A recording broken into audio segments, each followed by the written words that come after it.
Hey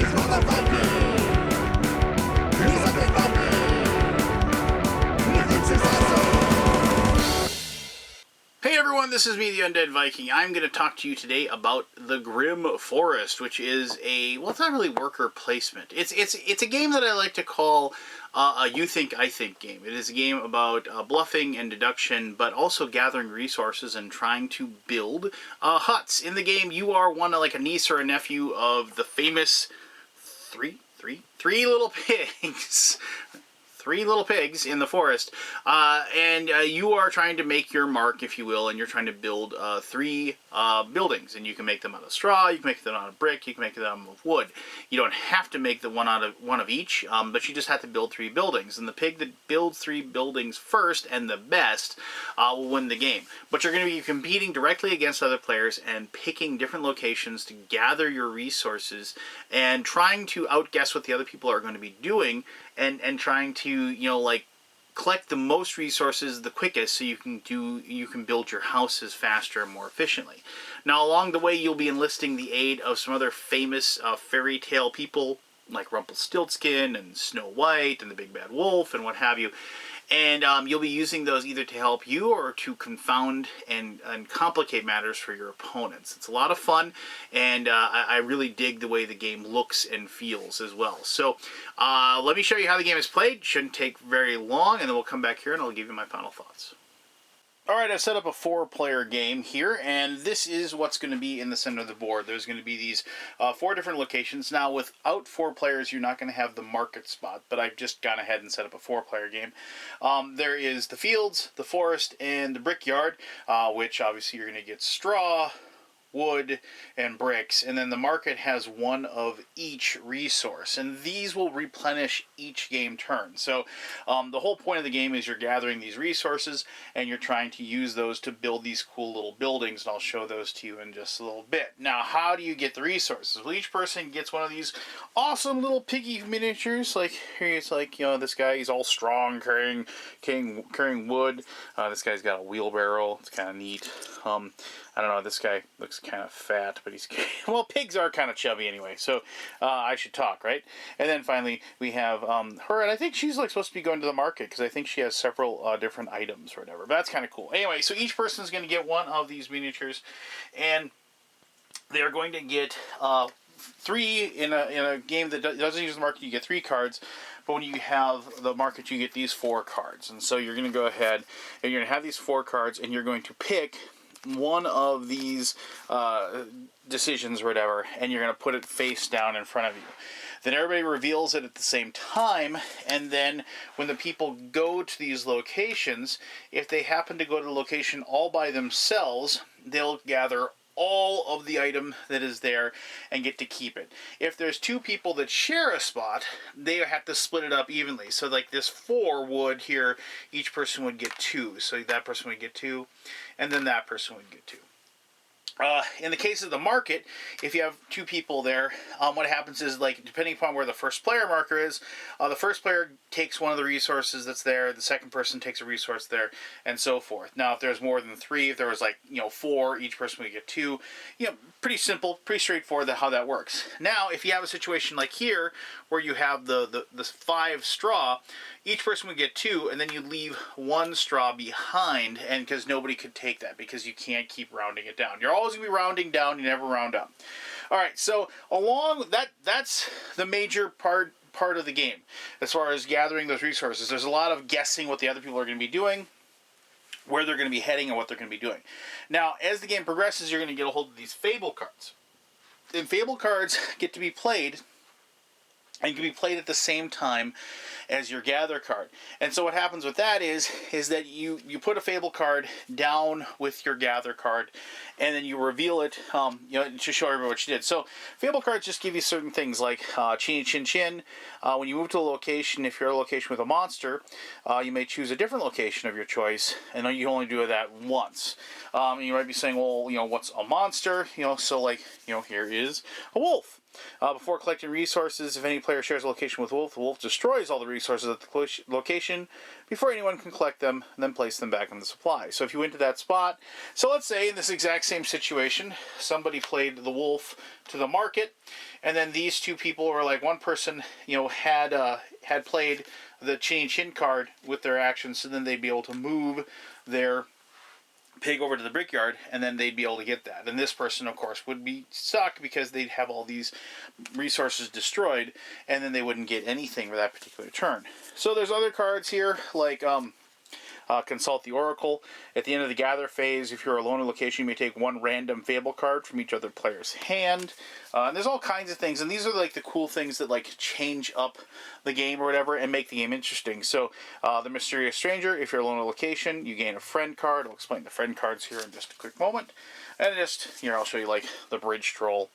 At the end of the gather phase, all players that are at a location with a Bridge Troll must give half of the resources they gathered this turn rounded down to the player to play the Bridge Troll. So not only are you able to play cards to mess with people, but you can play cards that actually help you out and give you things. So, friend cards. So, to talk about friend cards, what I'm going to do first is I'm going to talk about the second phase of the game, which is the build phase, when you're going to be using the resources that you gathered to make a build. Now, the second phase, the build phase, you get 2 actions, and you have 3 different things that you can do, and you can repeat the same action twice.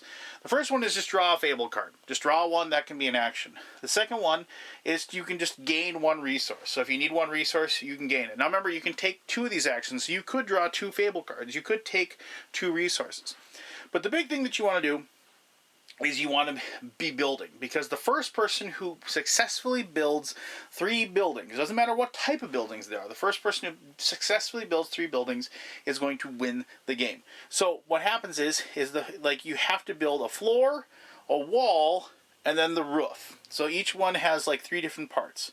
And so it costs 2 resources to build a floor. So and that's just like you go ahead and you take and you, so this would be the floor of a field. So then if you go ahead and build a wall, it would cost 4 to build a wall. So you grab one of these cool little walls and you build that right there, put that on the field. And then it costs 6 to build a roof, like so. So, and that would complete one of the buildings. Now, a couple of things. So, the first thing is that as soon as you build a wall, you get to draw a friend card. Now, friend cards are a little bit different from fable cards because you can only have 1. And so, like Red Riding Hood, when gained or in its ongoing, take 2 wolf cards from the fable deck into your hand. If a wolf or big bad wolf card is played onto your location, you may discard that card with no effect.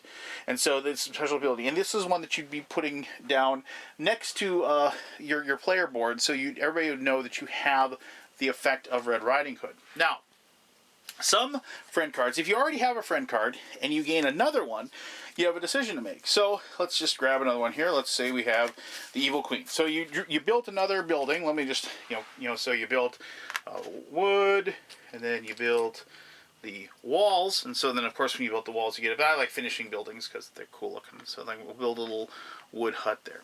All right, so you build wood. And the second friend card you have the Evil Queen. And the guest cards are fable cards. Just that's another name for the earlier prototype that I have. But choose one player and peek at their Facetown, Gather, and Fable cards before playing your own cards. So you can look at somebody else. But let's say you really liked Red Riding Hood and you want to keep it. When you draw a friend card, you have to then give it to somebody else. Now, the cool thing about giving it to somebody else is that when you give somebody else a friend card, they have to replace the friend card that they have. So if they have a really good fable card, or really good friend card, I should say, and you want them to have to get rid of it, so like here's like Alibaba. If you're alone, you may steal 2 resources of your choice from another player's hand. Maybe you're really annoyed that somebody's got Alibaba and they're just really screwing with you having that guy. So you draw like the Evil Queen and you're like, well, Alibaba's gone, you got to take that. So I really like the fact that like you only have one of those, and the fact that you can just hand it off, obviously, because sometimes just disabling somebody's special power is just as good as getting the power yourself, kind of thing. So that's pretty good. And then finally, as the game progresses, like if you built a brick base, then you built the brick wall, and then you draw another friend when that happened. and then you put the roof on the house like so. And so after the build phase, what happens if somebody has completed 3 buildings, that's going to signify the end of the game. But at the end of the build phase, if nobody has done that, you're going to go through the cleanup process.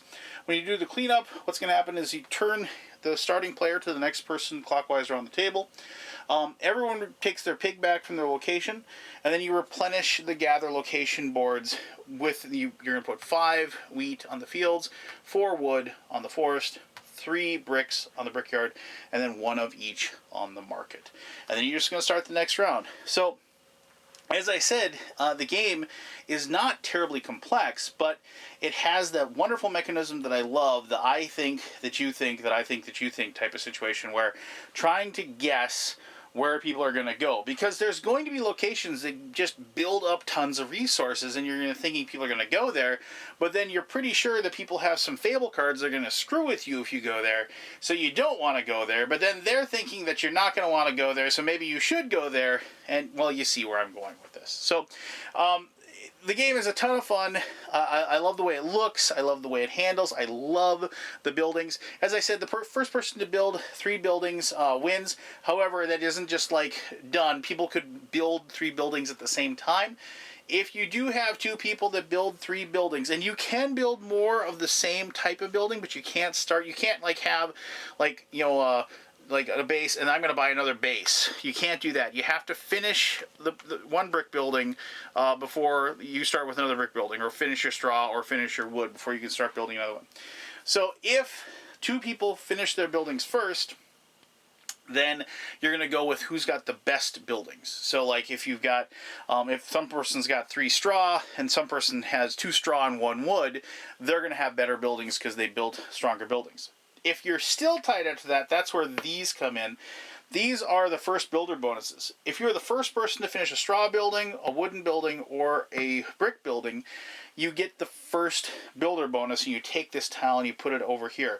When you get the first builder bonus, you either get to take 1 friend card, distraught, you get to take 2 fable cards, or you get 1 of each resource as the bonus. And plus, you're going to have a good tiebreaker for the end of the game in case you tie somebody with, as far as you and the other person are even. And once again, having the brick one is better than having the wood, and having the wood is better than the straw.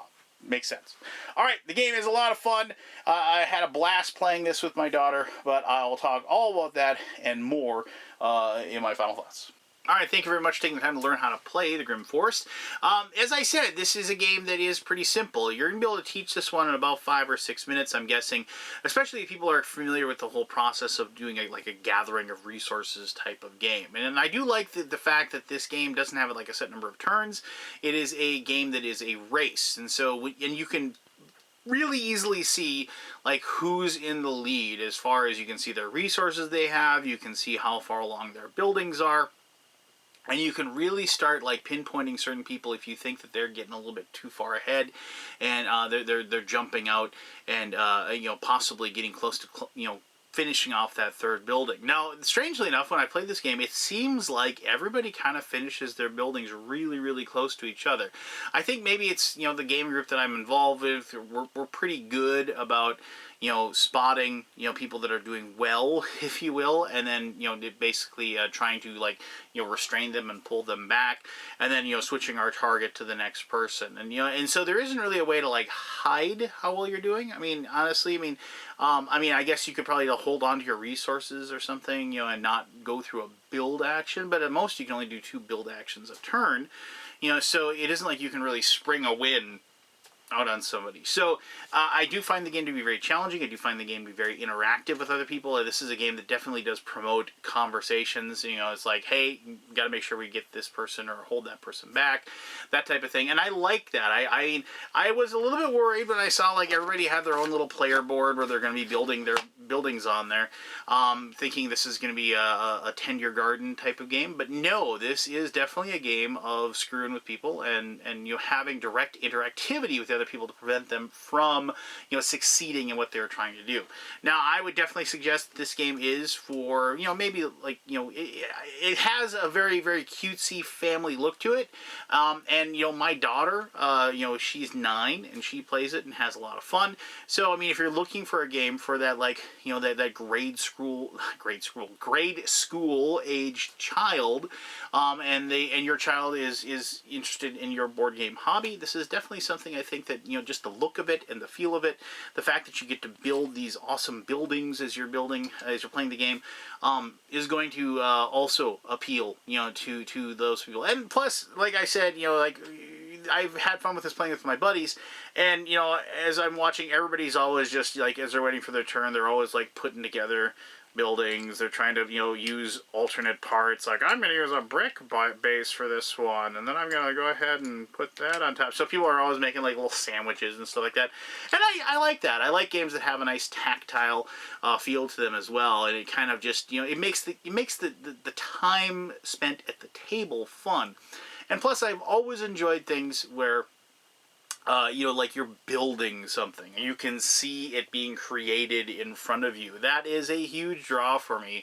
I don't like an abstract idea of like, yes, we're building this city, and it's like, these cards here as we put this stack of cards. No, let me build the city. Let me see a tower being erected and things like that. So those are the things that I enjoy, and I was, pleased at just the look of this game. And this is like a prototype, but these pieces are fantastic, and I really just liked the ease of use, the ease of being able to dive into the game, and then allowing the game to kind of show itself to me with all the different cards and the interactions and what have you. It was just a very fun time, and it didn't last too long. Like, as I said, it is a race. You're trying to get to those 3 buildings done, and if this was a game where it was like you had to build 6 buildings, that would be horrible, because it would just be like, but it lasts just as long as it needs to, and I think it's tough to find games that do that, right? That overstay their welcome.